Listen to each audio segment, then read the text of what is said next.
ओम शांति।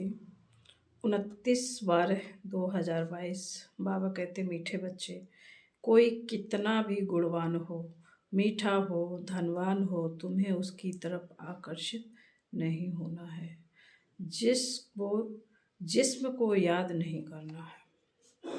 प्रश्न है, जिन बच्चों को नॉलेज मिली है उनके मुख से बाप के प्रति कौन से मीठे बोल निकलते हैं? बाबा का उत्तर है, ओहो बाबा, आपने तो हमें जिए दान दिया।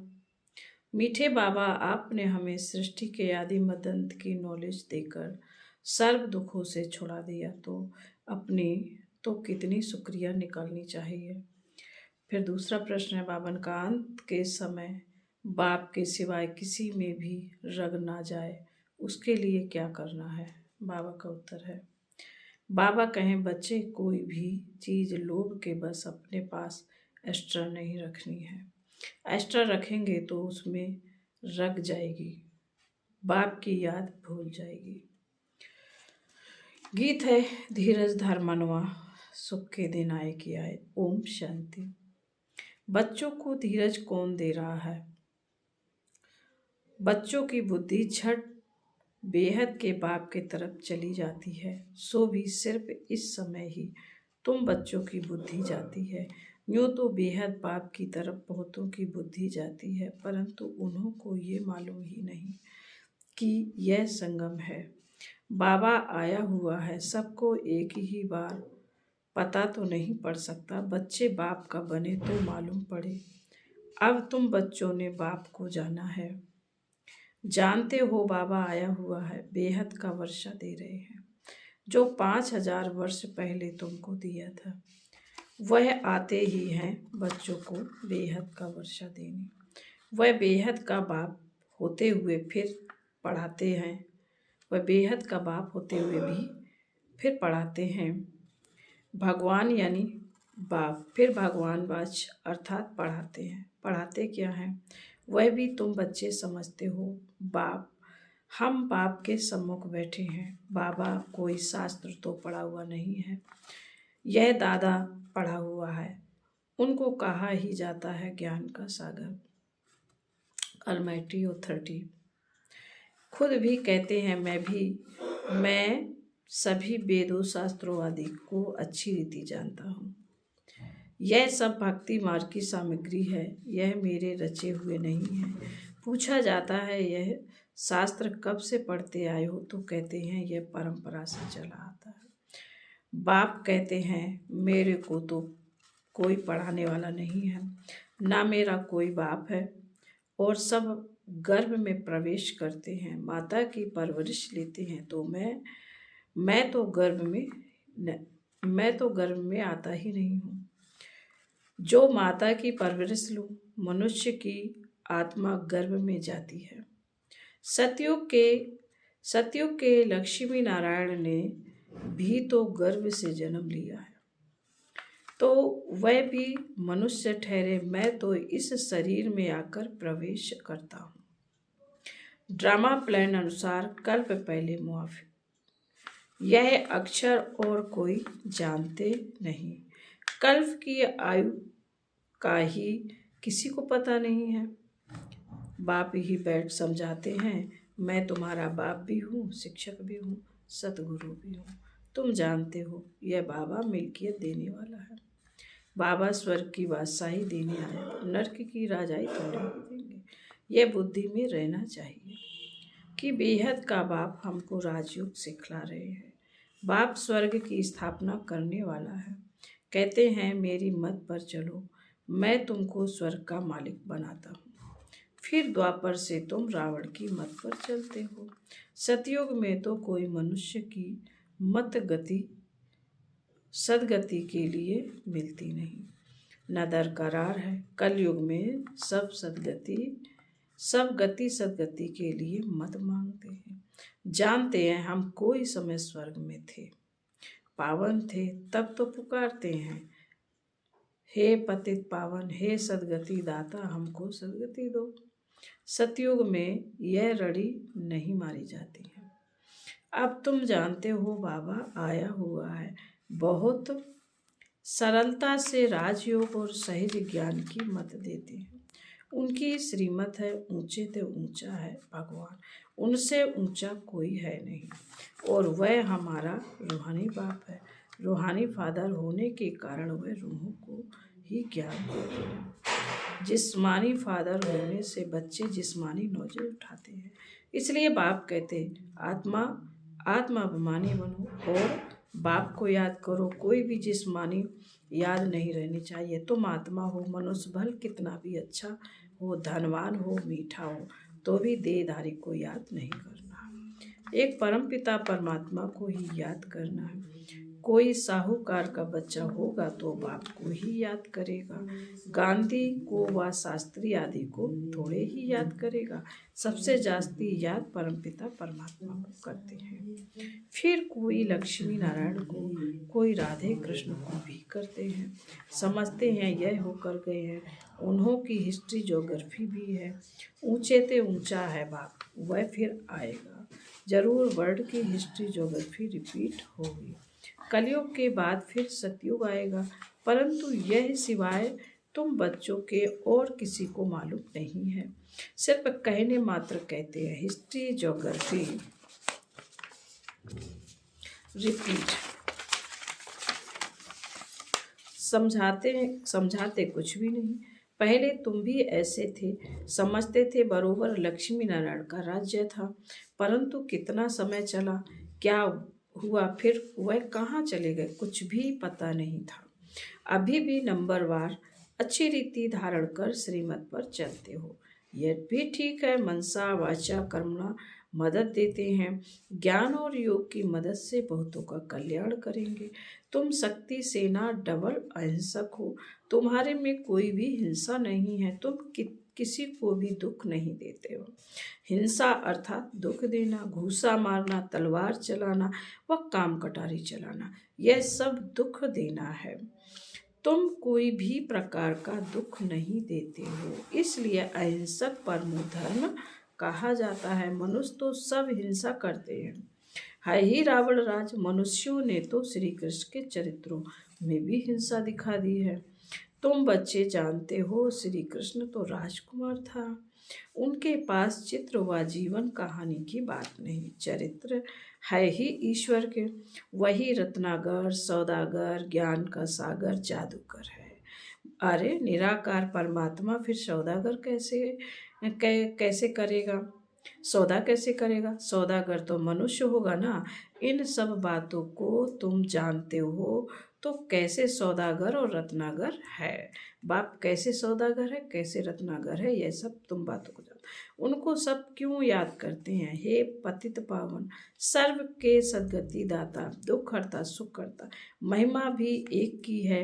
यह महिमा ना तो सूक्ष्म वतनवासी ना स्थूल वतनवासी की है, यह महिमा है मूल वतनवासी की। ऊंचे ते ऊंच है बाप, हम आत्माएं उनके बच्चे हैं। हम सब नंबरवार पार्ट बजाने आते हैं। बाप कहते हैं, यह जो नॉलेज तुमको सुनाता हूँ वह प्रायः लोप हो जाती है। यह गीताएं तो ढेर हैं, फिर भी पुरानी गीताएं निकलेंगी। तुम्हारे कागज थोड़े ही बनेंगे। गीता बहुत भाषाओं में है। ऊंचे ते ऊंची गीता है, परंतु सब बनाई है मनुष्य ने। यथार्थ तो है नहीं, इसलिए सब अंधेरे में है। तब गाया जाता है, ज्ञान सूर्य प्रगटा, अज्ञान अंधेर विनाश। इस सूर्य की महिमा नहीं है, ज्ञान सूर्य की महिमा है शिव बाबा की। यह सूर्य धूप देता है, सागर पानी देता है, उनके नाम इन पर है, इनके नाम उन पर लगा दिए हैं। ज्ञान सागर को ही ज्ञान सूर्य कहते हैं। तुम जानते हो हमारा अंधियारा अब दूर हो गया है। सृष्टि के आदि मद अंत का अंत को तुम जानते हो।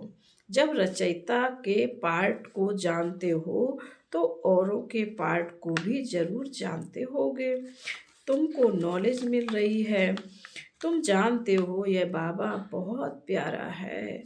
हमको जियादान देते हैं, दुख से छुड़ाते हैं, काल के चुंबे से छुड़ाते हैं। कोई मरने से बच जाते हैं, कहते हैं डॉक्टर ने जियदान दिया। तुमको तो एक ही बार ऐसा जियदान मिलता है जो तुम कभी बीमार नहीं होंगे। फिर यह नहीं कहना पड़े कि फलाने ने जियदान दिया। यह है बिल्कुल नई बात है। अभी तुम जीते जी बाप के बने हो। कोई कोई को फिर माया रावण अपनी तरफ खींच लेती है। उसे कहेंगे रावण रूपी काल खा गया।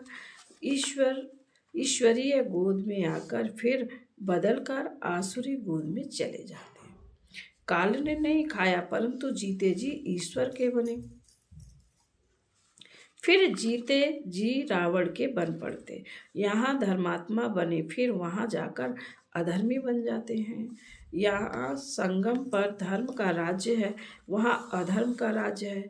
सतयुग में है ही एक धर्म, कलयुग में है अधर्म का राज्य। कौरव राज पांडवों के साथ, कहते हैं श्री कृष्ण थे तुम्हारे साथ तो से बाबा है, जुआ की बात ही नहीं। राजाई ना कौरवों की है ना पांडवों की है। बाप आकर धर्म का स्थापन करते हैं। चाहते भी हैं राम राज्य हो, हम स्वर्गवासी बने, अर्थात यह नरक है। परंतु किसी को सीधा नरकवासी कहेंगे तो बिगड़ पड़ते हैं। बाप बच्चों को समझाते, बेहद का बाप निराकार बेहद है। बेहद के बाप को ही भगवान कहा जाता है। हद के बाप को भगवान थोड़े ही कहेंगे। श्री कृष्ण को थोड़े ही ज्ञान सागर पतित पावन कहेंगे। उनकी महिमा सिर्फ तुम ब्राह्मण जानते हो। तुमको बाप आकर आप समान बनाते हैं। बाप भी जानते हैं, तुम बच्चे भी जानते हो। वर्षा मिल जाता है, जैसे लौकिक बाप से बच्चों को वर्षा मिलता है, वह तो अलग अलग है। यहाँ तुम समझते हो हम बेहद के बाप से वर्षा पा रहे हैं। ऐसा कोई स्कूल व सत्संग नहीं होगा जहाँ सब कहेंगे हम बेहद के बाप से वर्षा लेने आए हैं। यहाँ बाप राजयोग सिखलाते, कहते हैं तुम नर से नारायण बनेंगे।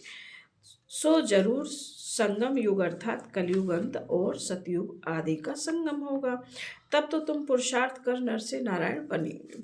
यह राजयोग हम बाबा से सीख रहे हैं। नर से नारायण, नारी से लक्ष्मी बनने के लिए नर से नारायण का मंदिर भी बनाते हैं। उनको 4 भुजा देते क्योंकि साथ में है। नारी लक्ष्मी का फिर मंदिर नहीं है। नारी लक्ष्मी को दीपमाला पर बुलाते हैं। उनको लक्ष्मी महालक्ष्मी कहते हैं। तुम लक्ष्मी की मूर्ति 4 भुजाओं के सिवाय नहीं देखेंगे। उनको पूजते हैं। यह युगल विष्णु का रूप है जो 4 भुजाएं हैं, इसलिए 4 भुजाएं दी हैं। यह सब बातें बाप ही समझाते। मनुष्य तो कुछ जानते नहीं, भगवान को ढूंढते रहते, धक्का खाते रहते हैं। भगवान तो है ही ऊंच, फिर उन ढूंढने की क्या दरकार है। मंदिर में जो श्री कृष्ण का चित्र है, वह चित्र घर में रख क्यों नहीं पूजते, खास मंदिर में ही क्यों जाते हैं। मंदिर में जाएंगे, पैसे रखेंगे, दान करेंगे, घर में दान किसी को करेंगे, तो यह सब भक्ति मार्ग की रस्में हैं। बाप कहते तुमको कोई भी चित्र रखने की दरकार नहीं है। क्या तुम सिर्फ बाबा को नहीं जानते हो जो चित्र रखते हो? क्या चित्र रखने से याद कर सकते हो? बाबा जीता है, फिर बच्चे चित्र क्यों रखे हैं? बाबा जीता है, फिर बच्चे चित्र क्यों रखेंगे? बाबा तुमको ज्ञान दे रहा है, फिर चित्र का क्या करेंगे? बूढ़े हैं, याद भूल जाती है, इसलिए चित्र दिया जाता है। बाकी और कोई भी देहधारी को याद करते रहेंगे तो अंत समय वही याद आएगा। कुछ न कुछ रग है तो वह तुम्हारे पीछे पड़ेगा। फिर भल कितने भी शिव बाबा के चित्र रखो, अगर रग और तरफ होगी तो वह याद जरूर आएगा। इसलिए बाबा कहते बच्चे पूरा नष्टो मोहा हो जाओ। किसी भी चीज में मोह होगा, 2-4 जोड़ी जूते होंगे तो वह याद आएंगे। इसलिए कहा जाता है ज्यादा कोई भी वस्तु नहीं रखो, नहीं तो बुद्धि उसमें जाएगी। सिवाय बाप के और कोई को याद ना करो। लोभ होता है ना, हम अच्छे अच्छे वस्त्र रखें, 2-4 जूते रखें, घड़ी रखें, कोई पैसे, थोड़े पैसे रखेंगे तो वह याद आएगा। बाबा को मालूम होना चाहिए तुम्हारे पास क्या रखा है। वास्तव में तुमको कुछ भी रखना नहीं है, जो मिलता है वही रखना है। एक बाप के सिवाय और कुछ भी याद ना रहे, इतनी प्रैक्टिस करनी है, तभी विश्व के मालिक बनेंगे। यह कोई नहीं समझते कि राधे कृष्ण विश्व के मालिक थे, सिर्फ कहते हैं भारत में राज्य करके गए। जमुना के कंठे पर इनके महल थे, परंतु वह सारे विश्व के मालिक थे। यह सिर्फ तुम्हारी बुद्धि में है। बेहद का बाप बेहद का मालिक बनाने आया है। प्रजा और राजा में फर्क बहुत है। यहाँ तुम नर से नारायण बनने आए हो, तो पूरा फॉलो करो। फकीर से अमीर बनना, इतना पुरुषार्थ करना चाहिए, खुशी से पारा चढ़ना चाहिए। फिर बाबा बोले, अच्छा मीठे मीठे शिकील दे बच्चों प्रति माता पिता बाप दादा को याद प्यार और गुड मॉर्निंग। रूहानी बाप की रूहानी बच्चों को नमस्ते। हम रूहानी बच्चों की रूहानी माता पिता बाप दादा को याद प्यार, गुड मॉर्निंग और नमस्ते। नमस्ते नमस्ते। सदा रहेंगे हंसते हंसते, चले जाएंगे स्वर्ग में हंसते हंसते। ओम शांति ओम शांति ओम शांति। धारणा के लिए मुख्य बाबा ने कहा, पहली पॉइंट में ज्ञान योग से सबको मदद करनी है, डबल अहिंसक बनना, किसी को भी दुख नहीं देना, नष्टो मोहा बनना है, किसी भी चीज में बुद्धि की रग नहीं रखनी है, एक बाप की याद सदा रहे, इसी की प्रैक्टिस करनी है। आज का वरदान है, ब्राह्मण जीवन में याद और सेवा के आधार द्वारा शक्तिशाली बनने वाले मायाजीत भव। ब्राह्मण जीवन का आधार है याद और सेवा। अगर याद और सेवा का आधार कमजोर है तो ब्राह्मण जीवन कभी तेज चलेगा और कभी ढीला चलेगा। कोई सहयोग मिले, कोई साथ मिले, कोई सर्मक स्टांग मिले तो चलेंगे नहीं, तो ढीले हो जाएंगे। इसलिए याद और सेवा दोनों में तीव्र गति चाहिए। याद और निस्वार्थ सेवा है तो मायाजीत बनना बहुत सहज है, फिर हर कर्म में विजय दिखाई देगा।